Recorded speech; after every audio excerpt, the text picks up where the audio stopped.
Network.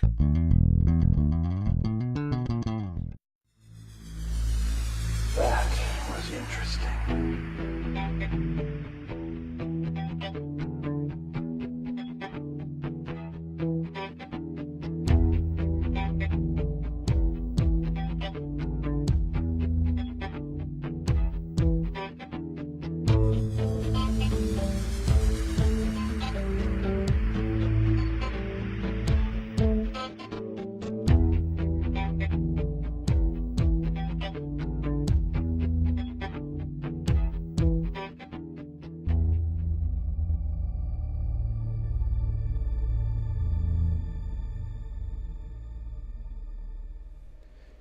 Good evening, everybody. Mike Peterson coming back for another edition of Vaping and the Mic, and it's still just kind of getting things just a little bit set up. So bear with me if you would for just a second.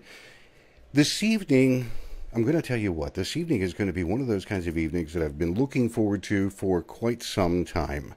Joining me this evening is a gentleman that I think you're going to find extremely interesting across multiple platforms. This gentleman ran for governor of New York State. He's been around. He has been talking to a ton of people, getting a lot of information out. And of course, everybody, if you would, I am, of course, referring to Mr. Larry Sharpe, and I'm going to get over here to where the point where I can unmute him. There he is. Mr. Larry Sharpe, how you doing this evening, sir? How are you doing? I'm doing well. Thank you for having me. Oh, I seriously appreciate you being here this evening. For people that are listening or watching, if you have the time and you have the inclination, you can call in this evening. The phone lines are live. The phone number is 215-383-5752. Don't be afraid to give a call in. Larry said there is nothing that is off topic this evening, so it's going to be an interesting night. There's no doubt about it.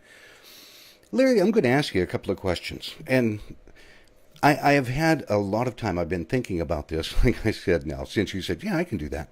But the first one that comes up to the top of my head, on your page you have Larry Sharpe, Libertarian. Yep, that's true. What is Libertarian? Libertarian is the actual only third way in our country right now. Right now we are very divided, right, left and right. A libertarian says you can be as liberal as you want to be, as conservative as you want to be. Just don't force your way on other people. Just allow other people to be who they want to be. So people will often say, well, libertarians are often, we're physically conservative and socially liberal. It's not true. There are a lot of libertarians who are very staunch conservative or very staunch liberal. They just don't feel that others have to do what they say through force. They just want to be left alone. Right? Let me be who I want to be, and I'll let you be who you want to be. We don't want law to be the only way to fix everything. We want culture to fix the things that they want to fix because we realize that's right.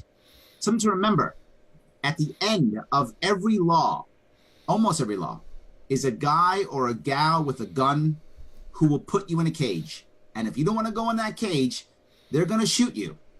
Does that mean we shouldn't use law? Of course not. We should use law, of course. But we should use law only when it's a last resort, only when it's to stop people from, say, hurting you and as a victim, taking your property, doing something that hurts you as a victim. Of course, law is appropriate. But because you're doing something that I don't like, that's not the way to law. That's the wrong answer. The libertarian believes that. And it's ironic that you mention it in that fashion because there are other parties, other people that when they can't achieve what they want, they create new laws. Well, always. Now you're breaking That's this the law. first step. That's the first step. If you ever notice, that is very often the first step. The first thing they do is say, how can we pass a law that will make people do what I want them to do? That's what I'm trying to avoid. See, now that just gets me. And the reason that I say that is because, of course, I'm talking about the FDA, and they're trying to pass multiple new laws, talking about New York State, trying to pass multiple laws and taxes and many things. Absolutely. And one that I have recently watched you speaking about passionately is the SAFE Act. Yes. And I definitely want to get in and talk about that one here in a little bit. We're going to cover just the topics all over the place. So the people that are watching and listening, bear with me because we've just got a smattering of everything that's going on. In the vaping industry, right now Yeah. in New York, Yep. they are trying to pass a flavor ban Yes. as well as multiple taxes, as well as trying to pass what's called a T21, to where they're trying to raise the tobacco age purchase limit to 21 Yes. years of age. Absolutely. On the flavor ban side, how does that sit with you? I have fought all of this. The people have gotten. Can I go a little bit deeper if you don't mind? Is it all Sure. right? A lot of people are upset with me because I support the vaping industry. A lot of people are. They think I'm crazy. It's stupid. Vaping is bad. I hear that all the time. And I don't back down. In fact, if you watched my campaign, I very often did events in vape shops. In fact, I'm going to be in another one April 1st. I'm going to be in another vape shop in upstate New York. I still go there all the time. Why in the world would I support an industry that so many people say is bad? That so many people think it's smoking, it's hurting kids. I hear that all the time. Here's the number one reason. It reduces harm. Every single vape shop I've been in, without question, people have used vaping as a way to break a worse habit. I hear that all the time. People have used vaping to lose weight. They've used vaping to quit smoking. They've used vaping to stop other bad habits, other drugs. All the time I hear this. So why would I be against that? Number one. Mm-hmm. Now, I've never vaped and never smoked, so I don't have a dog in this fight that makes any sense, right? But it doesn't matter. I still know that some people use it to reduce other bad habits. So why would I be in that way? But there's more important than that. Every vape shop you go into, everyone either has big TVs or video games or couches or a bar or a coffee machine. Yep. Every one of them has that. Why? Because vaping creates community. What we are desperately lacking across this state and across this nation is community. Of course we are. But what does a vape shop do? It creates a local community, which means it supports people breaking bad habits. And that's what we need more than anything. So it supports local community. But I'm still not done. It's also entrepreneurship. All the vaping shops I know, they're all started by some guy or some gal who said, I want to do better. I'm going to start something new. And how many vape shop owners do you know? I'm sure you know many of them, that for the first at least 2 years, their employees made more money than they did. Oh, yeah. All the time. That's entrepreneurship and community and building up and doing local jobs and getting people who care to jump into a local business and grow a local business. But I'm still not done. Innovation. The vaping industry allows local people to literally create small businesses in their basements or garages, right? Equipment or flavors or whatever the case may be, pieces of support, whatever they need. This can be created locally. You don't have to make it in China or Vietnam. You can make it actually in America, in a local area, and people can begin to grow. Innovation, entrepreneurship, reduction of harm, community. Why in the world wouldn't I support this industry? Now, when you add on top of that, right, all these things, now I have a philosophical issue, right? So the industry itself is one piece and not a philosophical issue. And I'll bring up everything you talked about. Why in the world would you ban flavors? What? So I can't like strawberry because I'm over 18? Is that what you're telling me? I think adults like strawberry too. I think they do. If you go to the cereal aisle in the supermarket with all the sugary cereal, half of those being bought by adults, at least, if not more.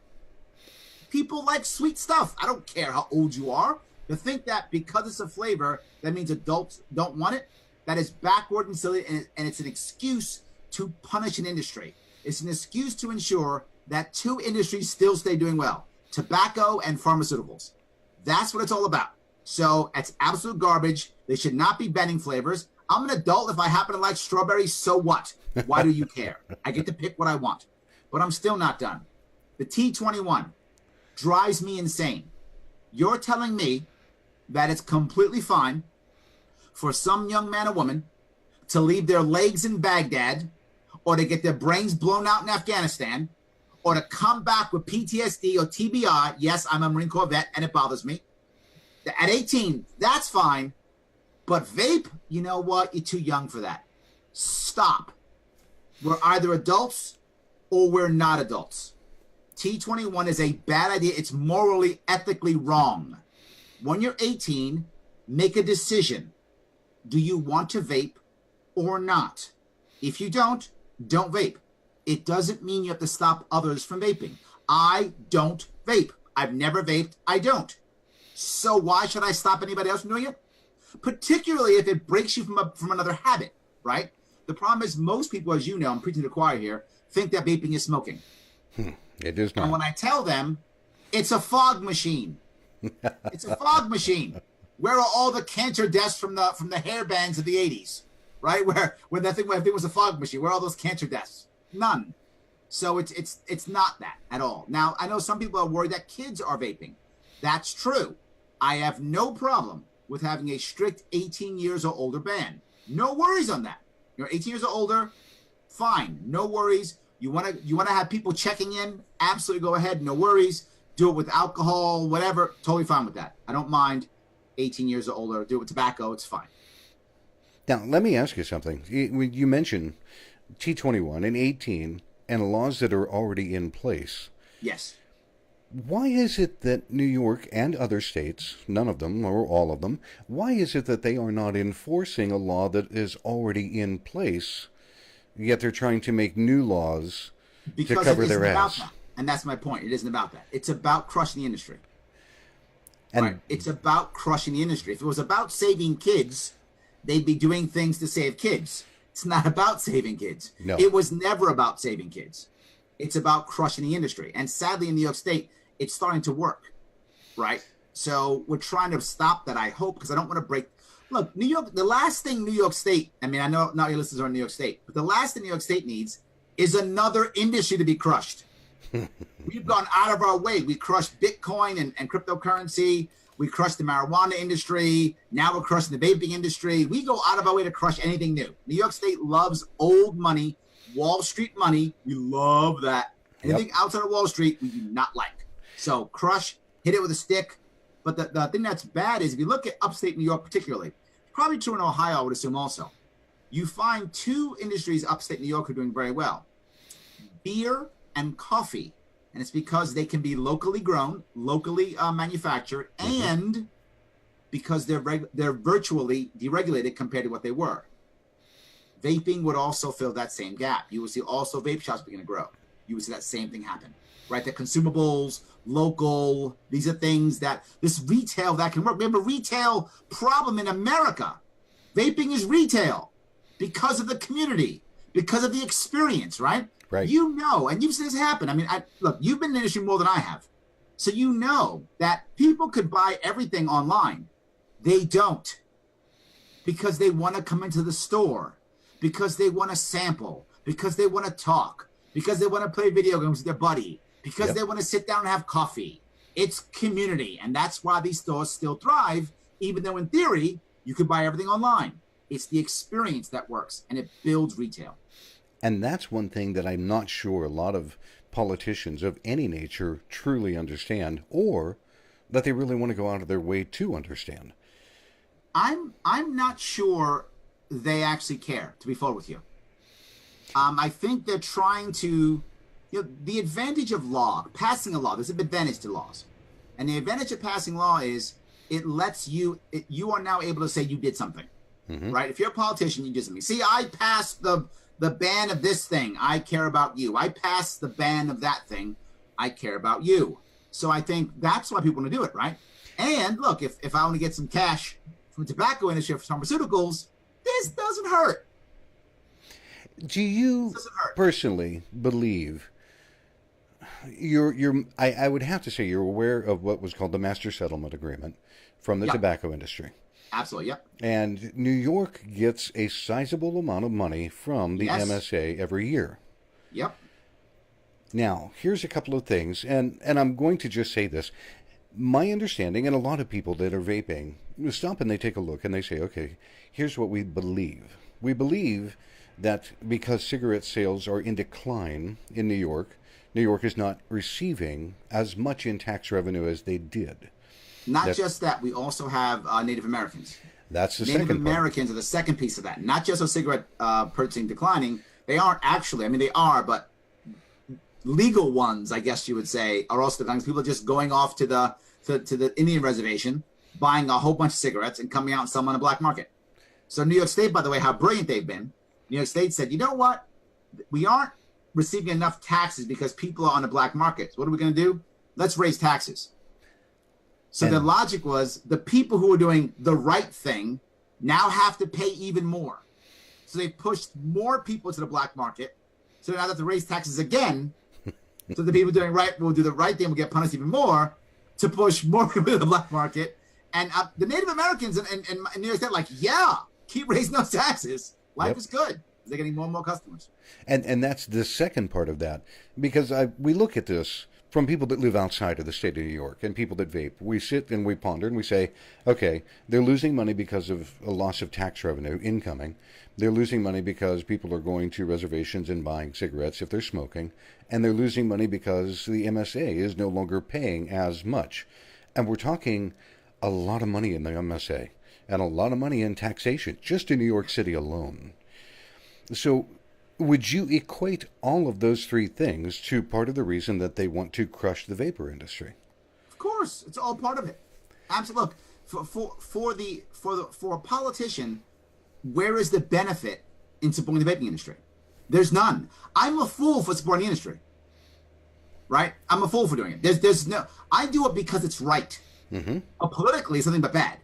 There are a bunch of people who think it's evil and bad in smoking.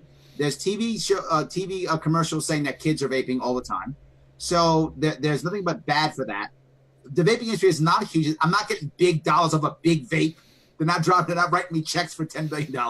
That's not happening. So yeah, if you're a politician, why would you support the vaping industry? You should beat it up. It's a safe industry to beat up. You're not losing any money. You can act like you're doing something. It makes total sense.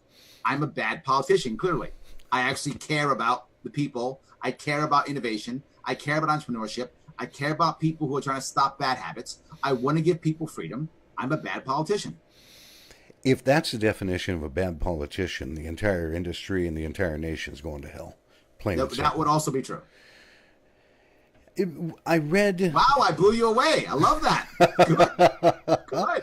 It is. You are so plain spoken, and I absolutely love that about you. Like I mentioned earlier, I watched you on Joe Rogan, and there were a lot of things that you said that just really kind of nailed me to my chair. Mm-hmm. And just, I believe it was just the other day that you had shared a post about the state of how bad New York actually is right now. How bad is it?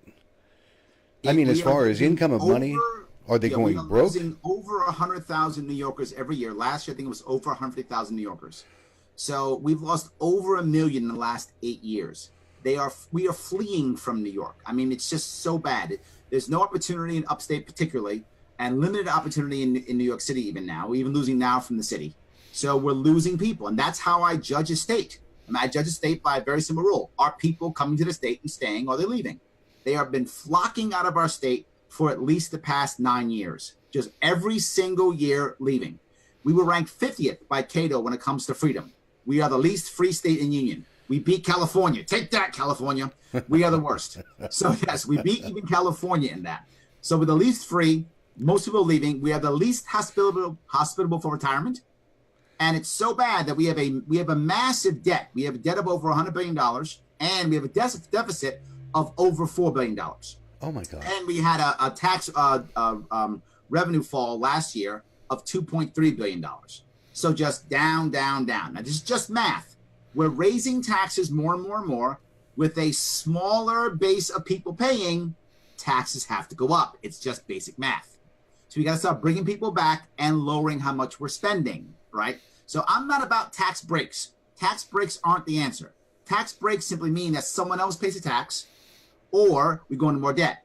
I'm talking about spending less money and bringing people back first to stabilize the state. The state's in big trouble. I mean, our budget now is about it's about 190, I think, billion dollars. Our budget is double that of Florida, and they have more people than we do. And here's a really odd question just from me. What happens if New York were to default on their tobacco bonds? What actually would happen to the state of New York? The state goes based into receivership, which means the federal government will take over. The federal government will take over and then negotiate all the debt. That's how that works. And New York basically just reboots. So yeah. It's the equivalent of bankruptcy for a state. That's what it really is. The federal government takes over.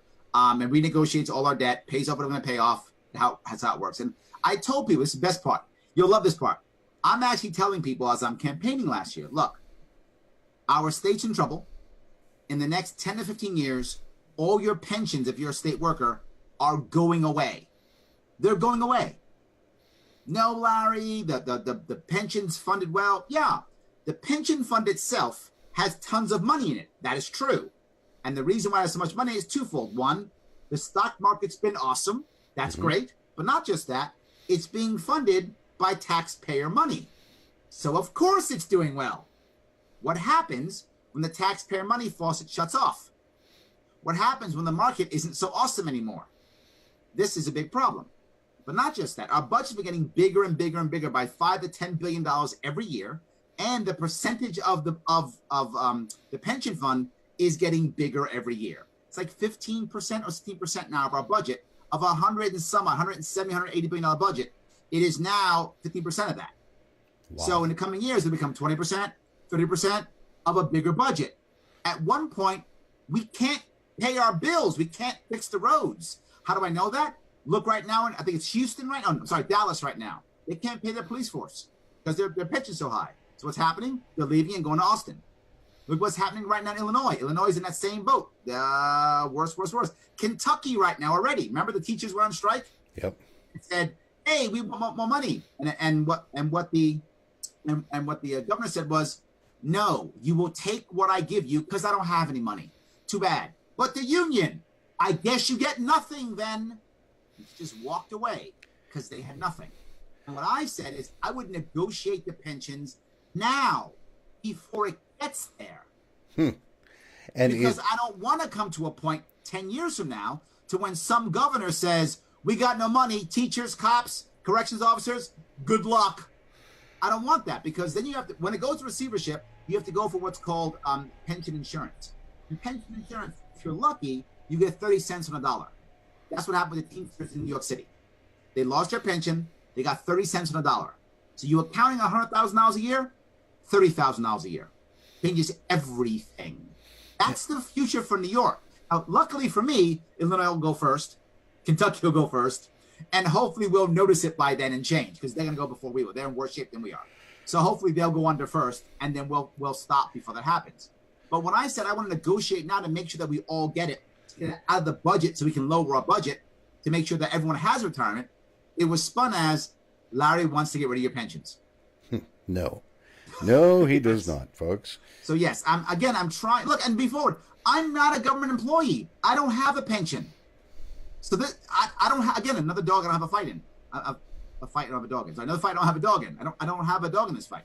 Or a horse in this race would be better, right? I should have a dog fight. It's a bad one. I don't have a horse in this race. It doesn't matter to me personally. But it matters to me because I care about literally the hundreds of thousands of New Yorkers who have pensions. We are the largest unionized state in the union, right? In the entire nation.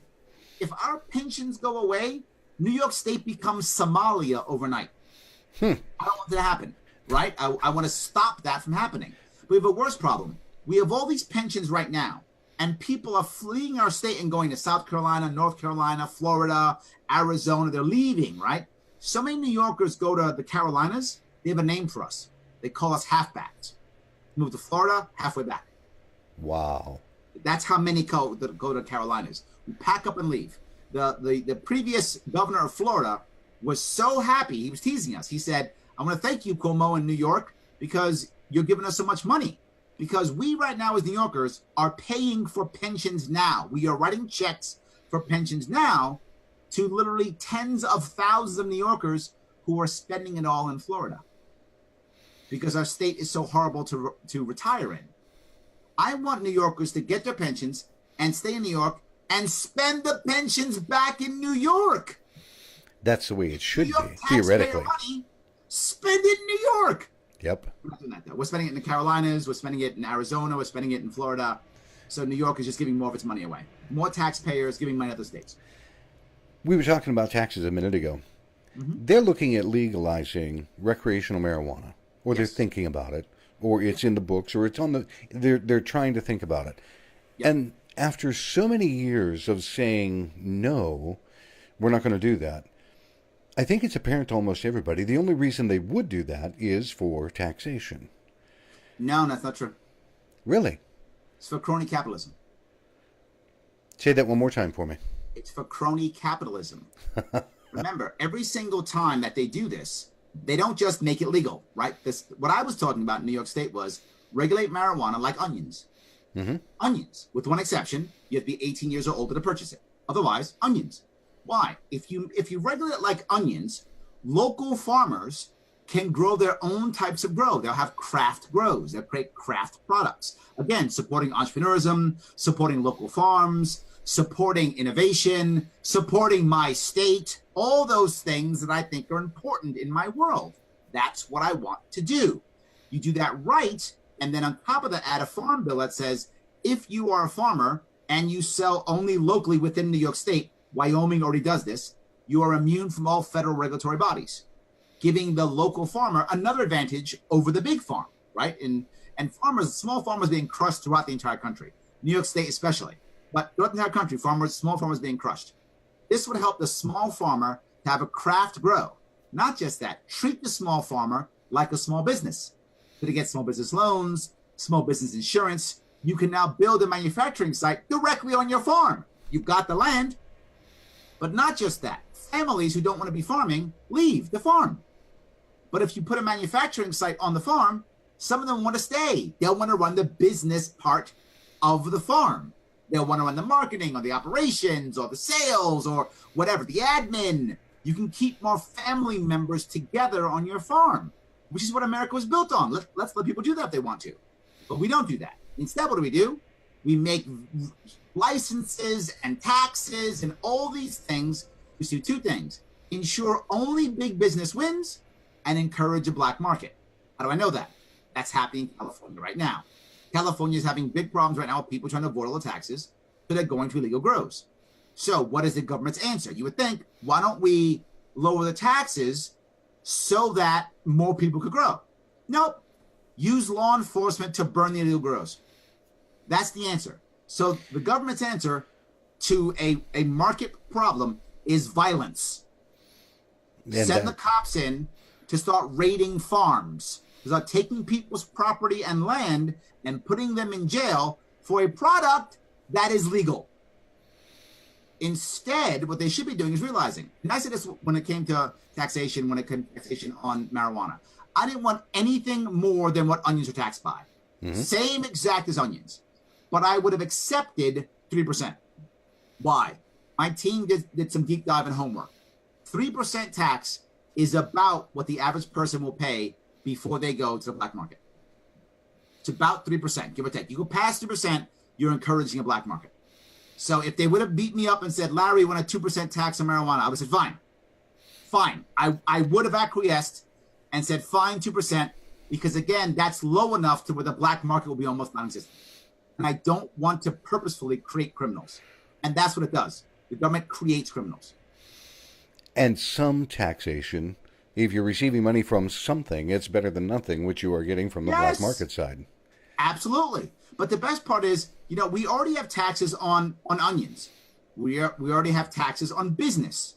If we grow our businesses, we'll still gain more tax revenue anyway. But more importantly, if you do things like vaping, which is why I like the vaping industry, and also marijuana, what does that do? That draws in the youth.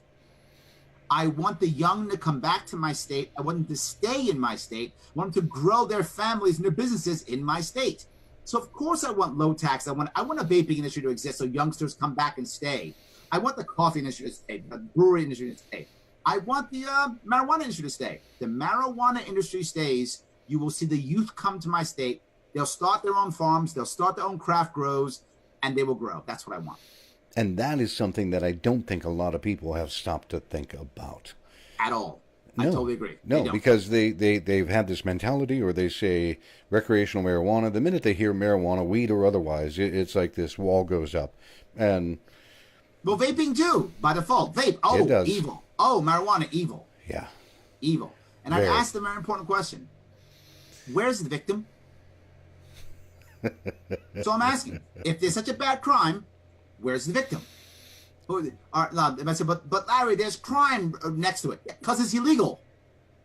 That's the reason, right? It's illegal. If it wasn't illegal, there wouldn't be crime. Now, if you knock someone over the head or break into someone's house to get your money for your drugs, for your weed, then go to jail for that. But don't go to jail for smoking the weed. Go to jail for breaking into someone's house. And guess what? If you break into someone's house because you want to see their liquor or their vaping tools or their marijuana, or you just don't like them, I don't care the reason. If you break into someone's house, go to jail for that. That's it. The law, and the laws are on the books for that already. Doing things that create a victim are bad things and are illegal. Go to jail for those. And I want to talk about that here in just a minute.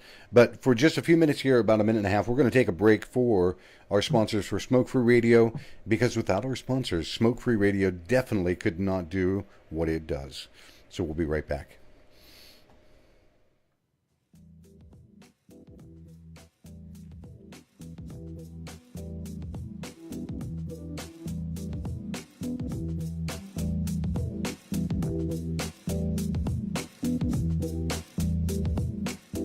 Hey now, this is Dimitri with Smoke Free Radio reminding you to please show some love to our wonderful sponsors. Without them, there would be no Smoke Free Radio, and they are as follows.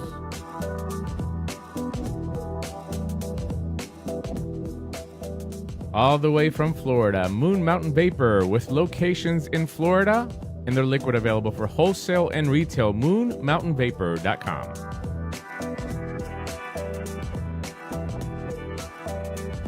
Some of the best custards and tobaccos on the market from the Brickwills Vaping Company.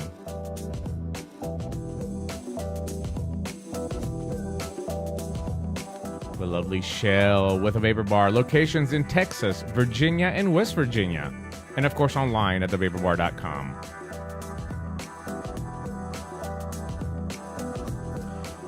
And who says you can't have award-winning e-liquid without cartoon characters? That's exactly what you're going to get at theplumeroom.com.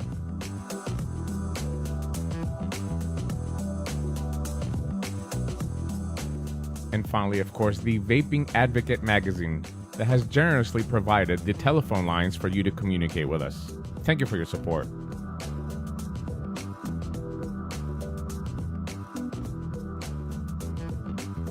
And finally, for you, the listener, don't forget to check out the coupons and codes page on Smoke Free Radio. Pick up some e-liquid and save some money. From all of us here at Smoke Free Radio, thank you for your continued support.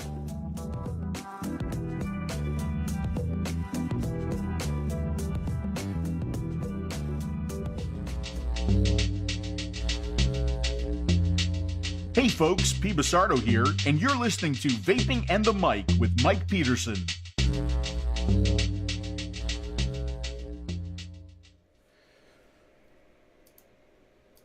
Coming back with me this evening is Mr. Larry Sharpe from up in New York. Larry, again, I really seriously appreciate you taking time this evening. There was one thing that I've noticed that you have been, I'll say the word ranting because I believe it is actually true, is the SAFE Act in New York.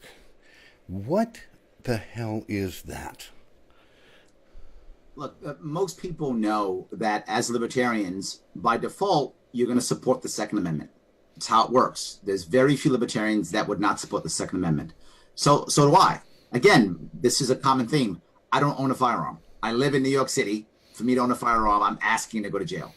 The laws are so strict here. I might as well just buy the firearm and then go right to Rikers Island prison.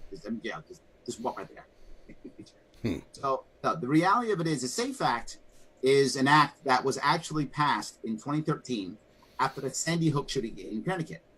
And what it did was it was supposed to be a reaction to that, right? Because remember, whenever there's a mass shooting, the answer is take more people's guns away. Happened in New Zealand, right? New Zealand now has new gun laws banning a bunch of guns. But let's see, what could have stopped that guy from killing 50 people in that masjid, in that mosque in New Zealand? Maybe if one of them had a gun? Or worse, maybe if he'd have thought one might have had a gun, he might not have picked that target. That was a soft target. He knew it was a soft target. He checked it out and he knew one has firearms. Remember, when you come from foreign countries, if you're an immigrant to another nation, you tend to look at guns as the bad government has the guns, so you don't want to have guns. And now you come to a new area, so you feel safe. You don't bother having guns. You notice in America now, American Muslims are starting to arm themselves. Why? Based on what happened in New Zealand. Now, why do I bring this up? The SAFE Act was supposed to make New York safer, right? I'd ask, from what? Nothing happened in New York State. It was in Connecticut. What did the SAFE Act do? It did several things. It made a bunch of over 1 million New Yorkers criminals overnight. As I said, the government creates criminals, and it did it again. It said, if there's a piece of plastic on your weapon that I decide is evil, as His Majesty the Governor decides is bad or wrong, that's now illegal. To be clear, this is things that you bought legally the day before. This is brand new. So now you have it. You are now a criminal. You must turn it in. You must register your guns. You must turn it in now because now you're a criminal. That's what the SAFE Act did. But not just that. It also said, you know what? If you are medical personnel, you must now tell everybody, you must tell the government if someone has a medical condition, medical condition in any way, shape, or form, any mental medical condition. So it comes to the point where now it's forced. So you have a guy who gets in a car accident. He comes into the emergency room. They say, how do you feel? And he goes, oh my God, I'm in so much pain, I want to die. They write down suicidal. Now they go get his guns. So now this guy's losing his firearms, right? What if he resists? Michael, what if he resists? He's either going to jail, the hospital, or the morgue. Bad, bad, bad, no matter what. It basically made our medical personnel in New York State part of a secret state police that reports on everybody. And here's what makes it even worse. It doesn't stop any other crime. I'm still not done. People most people didn't even register. So now they're not registering their firearms anymore because they're afraid. They're not registering their equipment anymore because they're afraid. They're not registering their ammunition anymore because they're afraid. This now makes law enforcement's job even harder. It just made law enforcement's job even harder.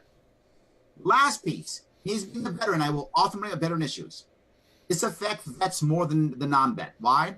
Vets are more apt to own firearms, and vets are more apt to have mental issues like PTSD and TBI. So now I'm a vet who has PTSD, and I'm already worried about going to get help because of the VA issues or my own pride and everything else. And now my vet community goes, dude, don't go. If you go, they got to report you. You're going to lose all your guns. I'm losing my guns? Well, I'm not going to go now. So now vets aren't getting help. So now here's the vet answer. The vet answer becomes, hey, Mike, do me a favor, man. Take my firearms today. You got to take them for me today. And you take them. And what I just told you, Mike, is last night I put one of them in my mouth and didn't pull a trigger. And if I don't give it to you now, tonight I might pull a trigger. That's our answer now in New York State. Not get help. Give my firearms to my friend. Because I trust my friend to give it back to me. I don't trust the government. There was a piece that you had talked about, and I believe it was on the blog that you do. And by the way, what is the name of the blog that you do? I do my Facebook page is Larry Sharpe, Libertarian, and my Twitter is Larry Sharpe, and my Instagram is Larry Sharpe, and my website's LarrySharpe.com. I Sharpe with an E, and the E stands for exceptional. I like that. Whatever you want to call it. Yes, it used to be electable, but that kind of went away. So now it's exceptional, I guess. And I do what's called the Gov Shack. That's GUVSHACK, the Gov Shack. You know, on iTunes if you want to, it's there. And since he's mentioning this, folks, on LarrySharpe.com, in the upper right-hand corner, you're going to see a big red button that says Donate, and I would appreciate the people that are listening or that are watching. If you enjoy what this guy is telling you, go over to him, support him, because he's doing this on his own dime, his own time. That's correct. And he is out still talking with people at different events, different locations all the time. If you go and take a look at his page, it's filled with public relations events that he is going to either speak at or talk to people or just even sit and listen to people. It's just amazing. Absolutely. So if you get the chance, go and check out LarrySharpe.com. Click on his donate button because that'll help him out as well. But on your Gov Shack, you were talking about the SAFE Act, and you said something that really caught my attention. If this little kid from, his dad owns a firearm or a gun, and this kid goes to school and he draws a picture of a gun. Oh, no, that's not SAFE Act. Okay. That's the new step they just passed, which is the red flag laws. Oh, Jesus. Oh, yes. SAFE Act was bad enough. Now they went further. Now that Governor Cuomo won his third term, New York State gave a tyrant a mandate, and now we're shocked. So literally he won his third term. Now he's passing red flag laws. Red flag laws is a little bit different. And these sound amazing. Again, they sound amazing. What red flag laws mean, it's not even teachers. Teachers, right? So I'll tell a story. Mm-hmm. There's a kid, now I'm a teacher. There's a kid now who happens to like an NBC show where there's an FBI agent in it. He thinks it's cool, the FBI agent. The FBI agent has a gun. She's going to get bad guys. So the kid goes to school. She draws a picture of her FBI agent that she loves. She draws the gun, right? Because the FBI agent has a gun. She draws it. Teacher looks over and goes, ooh, there's a gun. That's a red flag. Let's go tell the judge. Well, you're the judge. They go, hey, Judge Mike, I think this kid's got a problem. I think we should take his dad's guns, his mom's guns. And you say, well, wow, I don't know about this. I'm not a teacher. I don't know. I'm going to trust teacher. Take the guns. Now they go to the kid's guns. What if that kid's father or mother resists? Again, morgue, hospital, jail. Bad. Here's the worst part. You might think, well, Larry, it's just, it's to a judge. When's teacher going to do this? When's that going to happen? Come on. Here's the issue. It's now mandated. So now if I'm that teacher and I see that kid drawing that gun, I'm going to think to myself, what if that kid does something? Now I am liable, either criminally, civilly, socially. I am somehow liable now. I'm telling the judge every time. I'm telling the judge. What's the judge going to do? Well, if I don't do anything and the kid does something, I'm liable. You know what? I'm taking the guns. How do we know this? As I said, it happened with the SAFE Act. There are people who live. The thing I told you about the person going to the emergency room and saying they feel like they want to die and someone calling them suicidal, that actually happened. I didn't make that up. That happened because the personnel are so afraid of not reporting and getting in jail or losing their licenses or losing their jobs, they report everything. Wow. The same thing went with teachers. So now not only do I have the medical community part of our secret state police, but now I also have the teachers part of the secret state police. So we have a massive spying network to make sure that everyone knows where every gun is, what other kids doing, what everyone's thinking about. It's 1984, already happening. Now, another argument I get, well, Larry, so they shouldn't say anything if some kid's drawing horrible stuff? Of course they should. But why do you require a law for that? If you are a teacher of any value whatsoever, if you see a kid who's drawing death to my schoolmates or drawing blood all over the place or chopping people's heads, tell people, of course you should. But why must there be a law for that? Why can't you just talk to people about it? How about you mention, hey, here are some key issues that you might know as a professional, that if you see your child have this issue, you might want to bring them up. But at least with this one, now police can investigate. And guess what you get to have? Crazy due process. How about due process? How about that if a kid is showing some signs, we get it early, people can check it out, see if there's an actual issue. Because maybe there is an issue. And if there is, let's give someone the benefit of the doubt. Let's only take someone's freedom or property because we're sure, not because we're afraid. And People afraid make bad decisions. And I'm trying to do that. But I got one more piece here. Here's the worst part. Once they take that guy's guns and he resists, and now he goes to jail for a night because he resisted, because he didn't want to give his guns away. That was garbage. That was a joke or a lie, right? And he goes to jail for a day. He now comes back. He's got a record. He's been arrested. And his kids are in an unsafe home. He's also been recorded by the teachers. You know what? Maybe we should come by and take his kids. CPS becomes the next round because the state makes money off of that. The federal government gives money on CPS. Oh my God! It's a racket. It's a state racket. So let's take his kid too. So the people take his guns first, and take his kids. So the people in this red flag kind of thing, they're actually being presumed guilty. Correct. Without due process, without Correct. anything. Correct. They have to prove their innocence in all of this. Correct. And that's we are now in a state where the guy or gal who speaks about the Constitution is the crazy one. Wow. Yes. The guy who speaks about the Constitution, he's the rebel. If I talk about your general rights, the due process, a trial, The rights to not be on a list by the government without due process. Just that. Simple rights that every American should have. I'm the rebel. I'm and this narrative that Larry has been talking about throughout the evening, I hope people are piecing this together. You have the state that is willing to throw away your Second Amendment for just because a teacher said so, because they happen to see something. There's no due process, there's no nothing. So your Second Amendment is gone. Yep. You have a state that is willing to raise taxes because they have shortfalls in other areas, and they're not willing to do anything the right way. They just want to raise taxes and make you pay for something else. And you have this state that is taking the vaping industry and trying to eradicate it because it is threatening other taxation and other means of income. Threatening status quo. New York, status quo. I think that I would like to visit New York, but as it stands right now, I understand why a lot of people are getting the hell out. You'd be a fool to move here.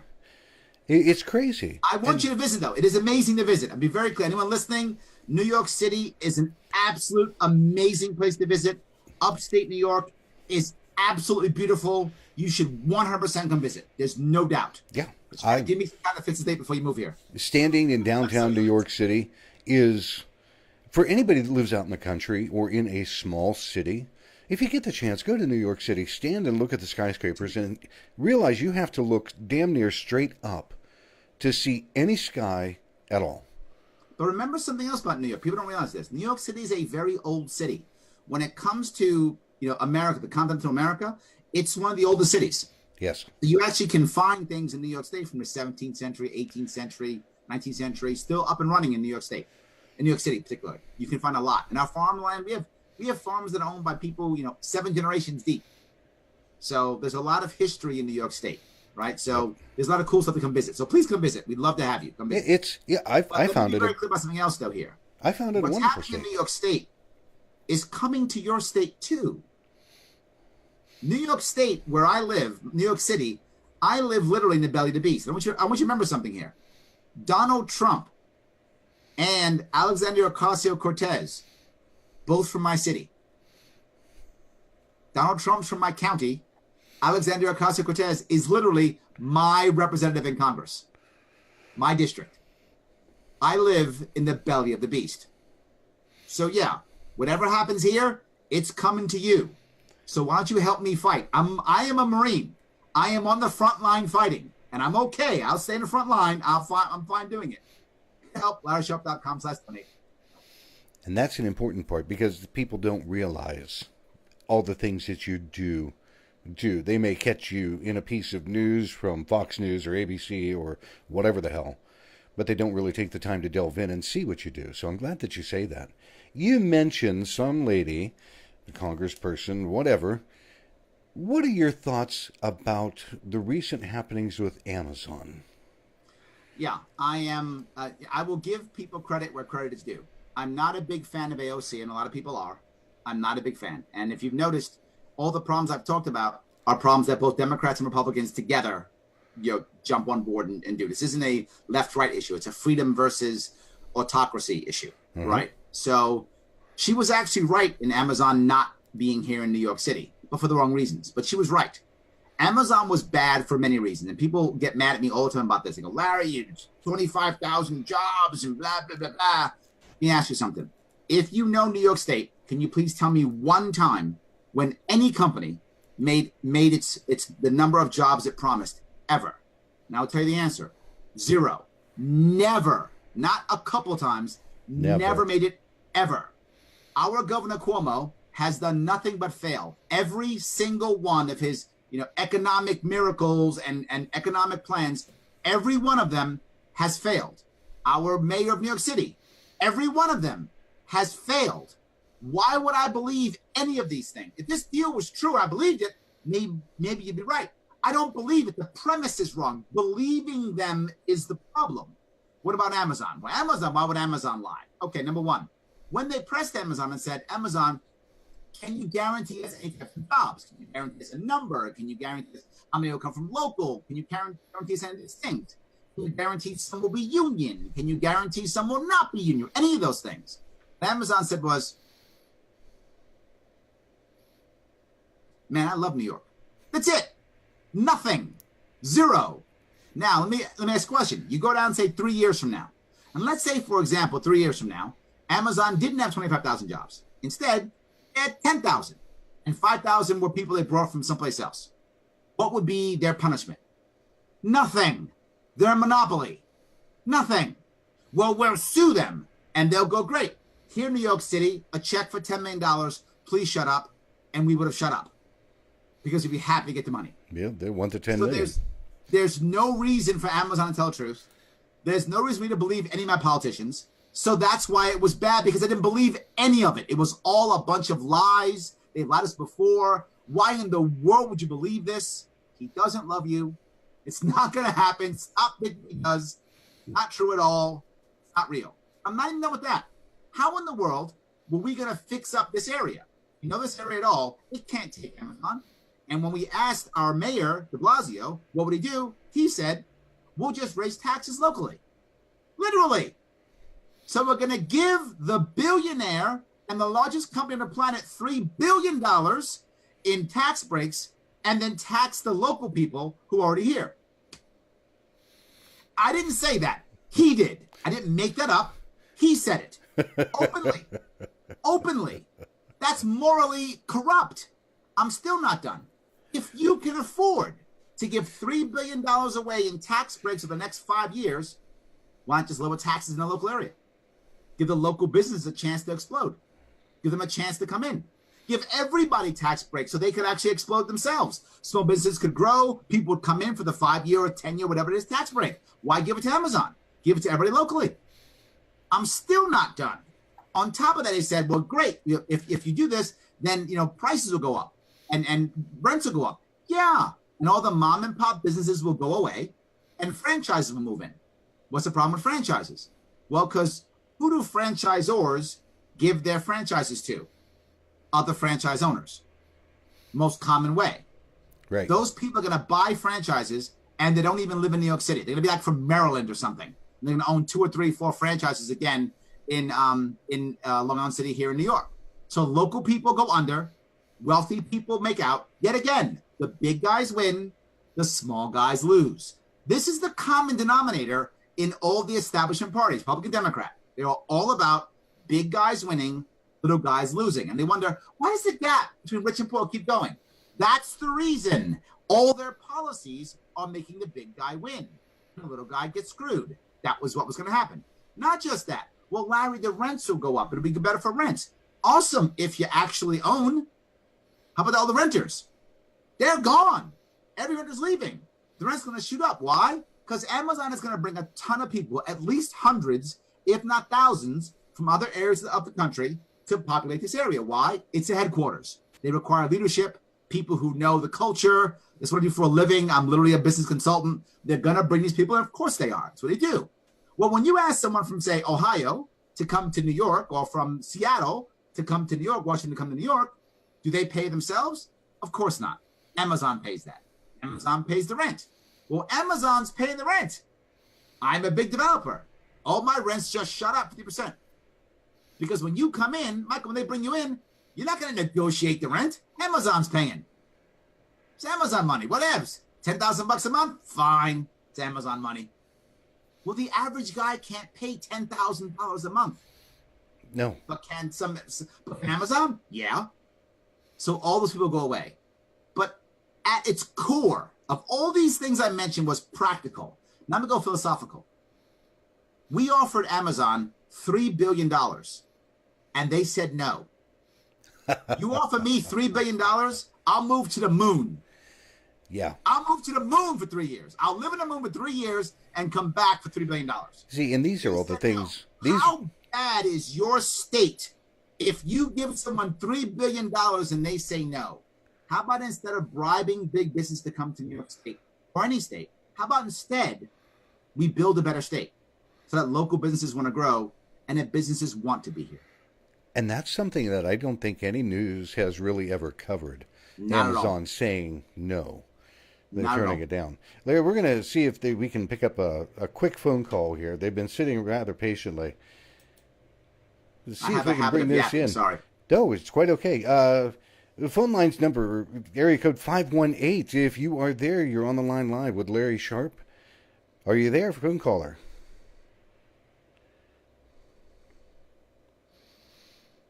The caller from the 518, are you there? Or did you kind of disappear?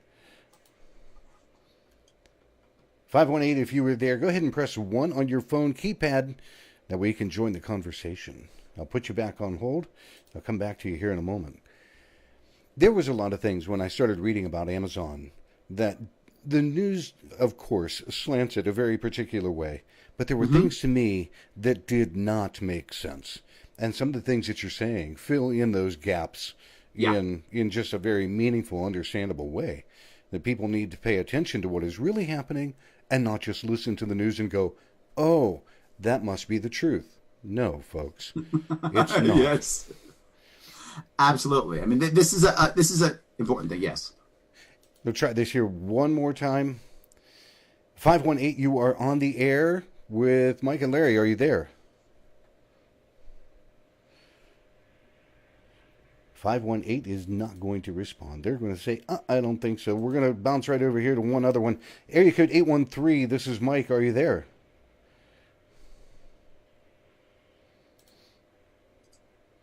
(813), this is Mike. You are live online. Are you there? Caller 813 has dropped. I'm only going to try this here one more time. Area code 518. You are on the air with Mike and Larry. Are you there? Hello? This is Mike. How are you? Hi, I'm actually doing all right. I was just calling up about something that Larry brought up earlier. It's the gun control here in New York, and there's one specific one that's coming through right now that really terrifies me, and I think it's called S01412. Excuse me, what? Larry, can you hear him at all? I hear him absolutely. Go ahead. It's a little fuzzy here, but what I was worried about is this one. I'm personally dubbing it the Super Safe Act because of some of the provisions in it. It wants to do a whole bunch of things to essentially restrict someone's ability to purchase a firearm. So one of the big ones that scares me is it wants to require you to have a hunting license to purchase a firearm, which, for those of you who are Second Amendment advocates, that's not what the Second Amendment was written for. It was hunting. So that's just one of the terrible, terrible things included in it. And if you ask Larry about this bill, I think he knows something, at least a couple things about it. But there's a whole bunch of awful provisions in it. Yeah, there are many. I think that's the one that also says they want to check your social media before you purchase, and you actually can go on a list because you purchase certain types of firearms.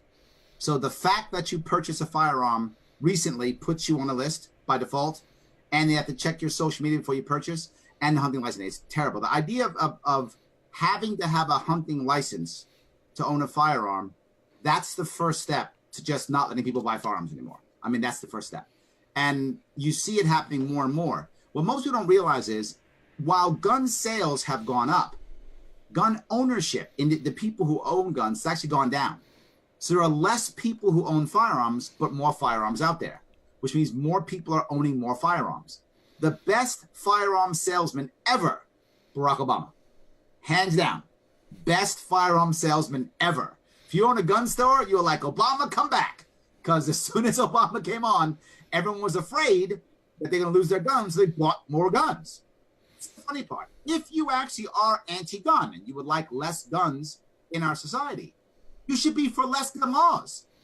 Because the more we make gun laws, the more people buy more and more guns because they're afraid. You actually should be for less stringent gun laws. There'll be less guns out there.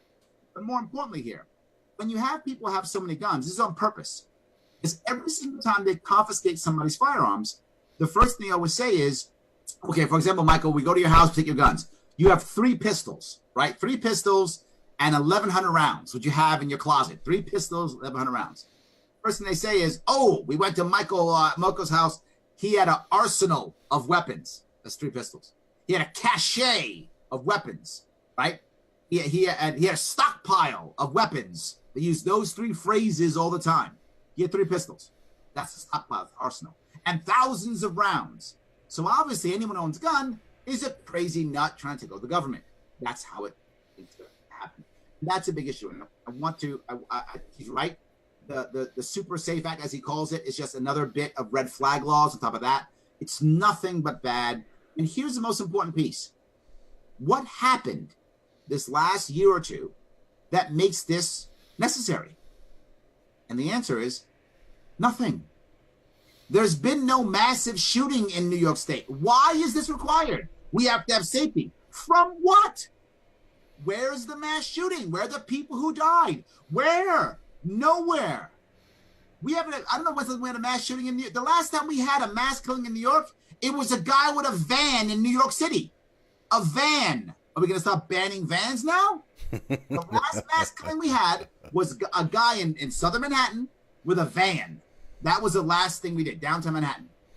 I don't see any massive shootings here in New York State. So why do we need Safe Act? That was Connecticut. Why do we need Safe Act 2 or Super Safe Act? Why do we need that? Nothing's happened. This is unnecessary. There's no victim. It's nothing but bad. It protects no one. It just makes a lot of New Yorkers criminals overnight. And the worst part is it's going to make more people leave our state. People are leaving our state because of these gun laws. And leaving from upstate. Upstate, someplace already a ghost town. Now we're leaving even more. Nothing but bad. The caller is correct. Terrible idea. They should not pass, but it is.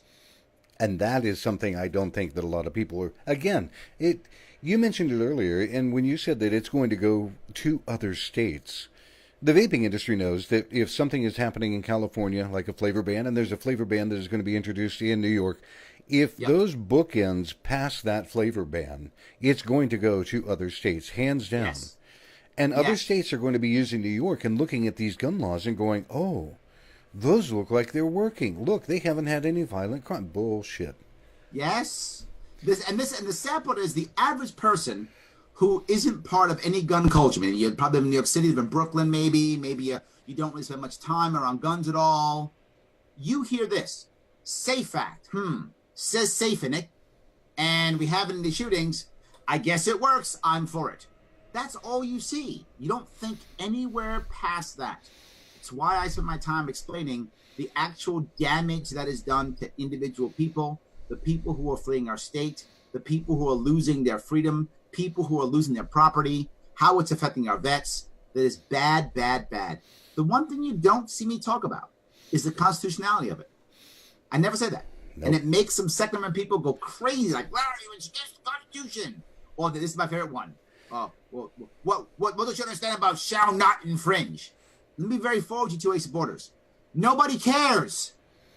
If they cared, then this stuff wouldn't happen. They don't care about the constitutionality of it at all. In fact, Hawaii has just passed a recent is it a bill? Oh, I don't remember what it is. Saying they want to repeal a Second Amendment.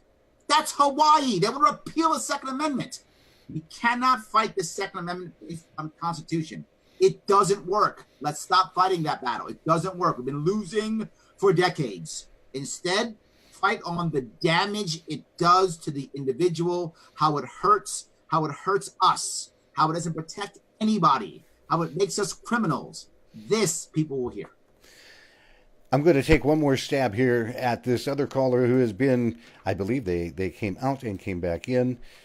Caller 8, area code 813. This is Mike with Vaping in the Mic and guest Larry Sharpe. Are you there? Hey, how you doing, gentlemen? Thank you for taking my call. Absolutely. Tell me your first name. My name is Derek. I'm formerly from Staten Island, New York, and now in Tampa, Florida. There's one of those guys that you said was moving, Larry.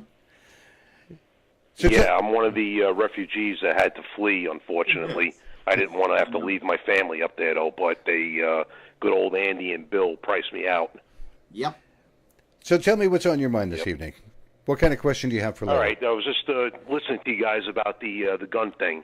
And one thing I wanted to bring up to you guys, down in Florida, anytime you buy a firearm, even if it's at a show or in a store, they're running fingerprints on everything, running background checks on everything.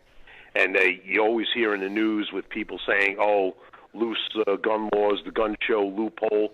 And that gun show loophole is all total bullshit, is what it is, because I think it's totally stricter at the shows from what you see if you ever been to one.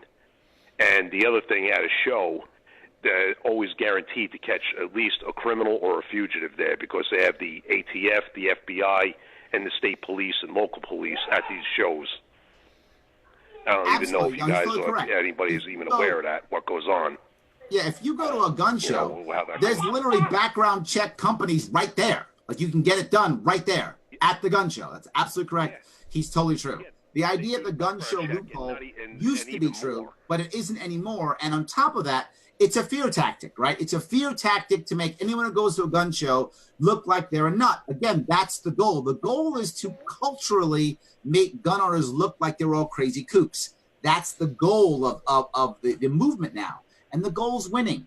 We have to be able to take our conversation and show the damage that's being done, right? Look, if you're at a gun show, you're right. There's cops everywhere.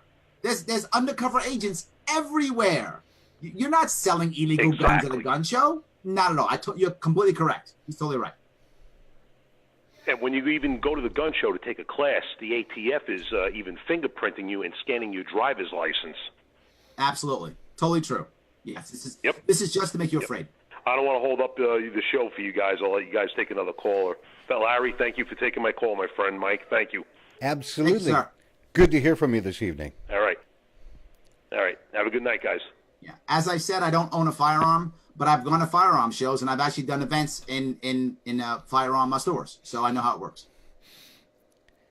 Fantastic. I saw that he came back on the line, so I'm like, we got to circle back around and pick this one up. And it's ironic because here again, there's a person that moved out of New York. Why? Yes. Gee, I wonder why. I think Larry said why they moved out of New York. The issue with New York State is its taxation and environment is so bad it literally breaks up families. He said it. It literally breaks up families. You find a lot of people who are staying in New York for only two reasons. Number one, they have a state job, so they're waiting for their pension. Once they retire, they then will take their pension, sell their home or the house, whatever, move someplace else like to Florida as he did, or some other place like that, and they'll spend their pension in some other state. That's option one. Option two, they have an elderly parent. The parent's older, doesn't want to leave or can't move because of health issues. They can't leave the state. They can't move. So they stay. And when that elderly parent passes away, they wrap up their parents' estate and they leave. Or they take their retirement and they leave. That's a problem. You know, I want a New York, and look, I live in a fantasy, I guess, but I want a New York to where people want to stay in my state. They want to educate their kids in my state. Mm-hmm. The kids want to get jobs in their state. They want to work in this state. They want to retire in this state. I want their kids to get married and have kids in this state. And I want them to retire in a state and then start a business with their pension and spend their pension in this state. That's what I want. And if that were the norm, New York State would be the best place to live, and everybody would be running here as fast as possible. We would have no tax problems because we'd have a massive tax base because people would be rushing here to open businesses up and to pay our low taxes. That would be awesome. Right now, the average is your kid struggle in school. If you can afford tutors or stay home with your kid does well. If you can't afford tutors or Huntington Learning Center or something like that, or Kumon, if you can't afford that, they then struggle. You struggle. When your kid graduates with a useless degree, he or she struggles. They try to stay in this state. They can't. They leave. You stay in this state until you retire, then you leave. That's currently. It's just nothing but a bad idea. You mentioned something, and it's the last thing before I wrap up the show for the evening. You mentioned education. And I have seen and listened to some of the things that you had to say about recent scandals at universities. Yes. How does that present itself to you? Look, the reality of it is I'm not surprised, right? And I'm actually not that angry about it in a way, meaning that, oh my God, the rich get their kids in? We didn't know that, right? But usually it's open, meaning let's buy a library. And then my kid goes in, right? Because it's the Larry Sharpe library. So my kid gets in because I bought the library. As bad as that is, at least that was open and out in the open. Everybody knew it. Okay, whatever. Rockefeller bought the library. His kids go in. Well, the legacy issue. Okay. okay, your dad was in Yale, your mom was in Yale, so you get to go. And it's the way it is. I got it. But this one's worse because it just makes people bribe their way in and to lie and cheat to get in. Now, here's the problem. If you have to literally pay someone else to take your test because you can't get the 1,300 or 1,400 on the SAT, whatever that is, and you can't do all the cool things, but then you get in anyway and you graduate, what does that mean? The 1,300 SAT didn't mean anything. The entry to get in was just to keep the poor out. The entry to keep in was just to keep the riffraff out. It's not required. You don't have to be that smart, right? The education's useless. It has no actual value. If the kids go there and someone else is doing everything, and then they graduate and they didn't learn anything, well, then education is useless. It shows it's a money-making scam. Getting in is a money-making scam. Test prep is a money-making scam. Loans is a money-making scam. Getting a degree is a money-making scam. They're all money-making scams. Our education system at the highest level is nothing but a scam. It's embarrassingly bad. Kids are spending 6 years to get a garbage degree that has taught them nothing, and when they get out, they get to be a barista at Starbucks. Yay! Because you're qualified to do nothing. How do I know that? Because I'm teaching people right now. My daily job is training people in leadership and marketing and managing. I teach them. They're all college grads. College has taught them nothing. They have to come to me so I can teach them how to lead. They don't know what post-industrial leadership is. They have no idea what that is. It's not being taught in college, and it's the future. It's today. No one's talking about or learning what actually matters. They're learning garbage that has no real value. Or worse, it's a party school, in which case now they just get drunk and have fun and smoke weed, and they could have done it at home.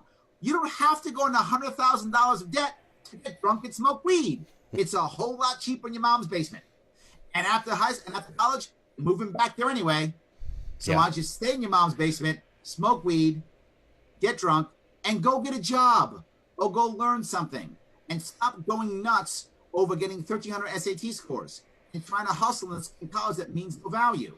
Here's what's happening. Kids are getting double stressed out over unnecessary testing, which has no real value, and they're on Adderall, past tests that have no real value, and they're sitting 6 years in school being told what to do when your economy doesn't want you to do what you're told. The economy wants you to have initiative. The economy wants you to have imagination. The economy wants you to be a problem solver. AI and technology is doing everything that college is telling you to do. So why are you doing it? A machine is going to take your job anyway. You have to be able to problem solve and be initiative and be able to do things without being told and have imagination. These are things, communicate well, have empathy and emotional intelligence. These are things that computers can't do. College is teaching none of that. College is saying, learn information and regurgitate it. You know what does that really well? It's called Google.